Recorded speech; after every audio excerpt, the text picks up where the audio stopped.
this video, you'll learn how to plot areas of supply and demand and how to trade them. The forces that drive price action in the market are supply and demand. When you know there is a high probability of excess supply, excess demand, you can utilize the information to make better decisions when making a trade in any type of market. What is supply and demand?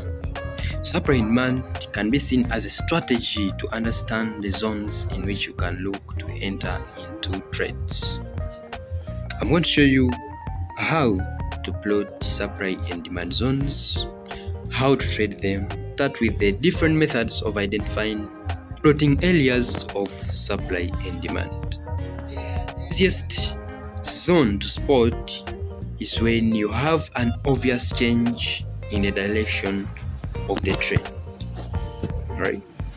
So for example here, if I look at the 1 hour time frame, the trend it is here, the trend was bullish, as you can see. It was making higher highs, higher lows, higher highs, higher lows, right? Higher highs, higher lows. And when the trend reached here, it started making lower highs, lower lows, right? That means there is a change in trend, right? It started making lower highs, lower lows, and so on and so forth, right? There is a change in trend. So here, how do you spot a supply and demand zone, right? After identifying the change of trend that has been bullish, now turning to bearish here, you just come here and look at the movement of the price. Was it aggressive? If the price was aggressive, that means there are big banks there that move the market. So here we shall come and spot here a subzone, right? If I come here, I'll see that there is this kind of big candle that started moving aggressively and it changed the price from bullish bearish, right? So I'll come and spot my supply zone there, right? So I'll just come here and draw my supply zone right here. Don't worry, for now I'll show you in the next videos how to draw these zones very well, right?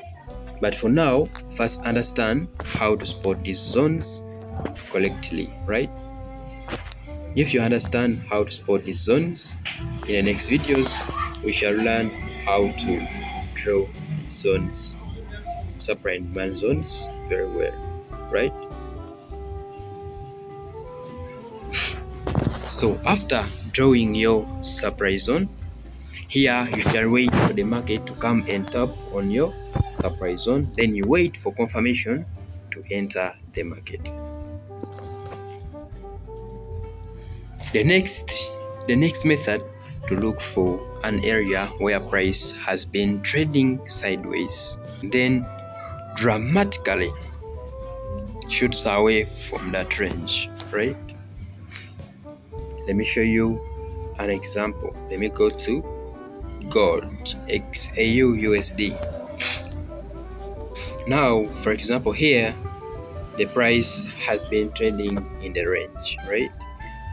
It has been trading in the range. For example, here dramatically we had a price here that shoot from the range and goes down. As you can see here, the red candle, there was an aggressive selling here.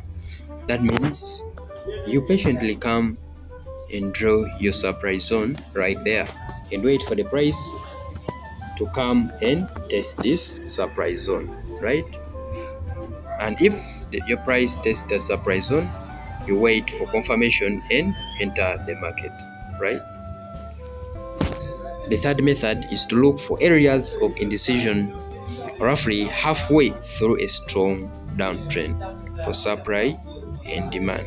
The easiest way is to spot areas of indecision is a doji candle, right?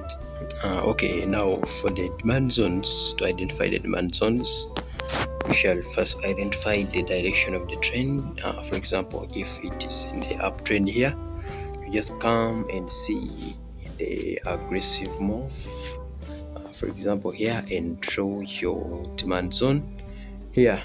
So just come and draw your demand zone right here, and you wait for the price to come and test this, then you wait for confirmation and enter the market, right?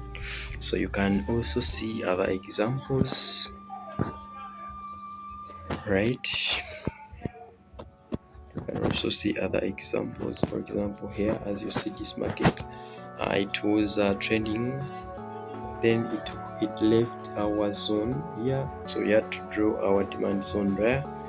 Then on drawing our demand zone, we had to wait for a market to come and test this demand zone, then boom, we enter the market and it goes upwards, right?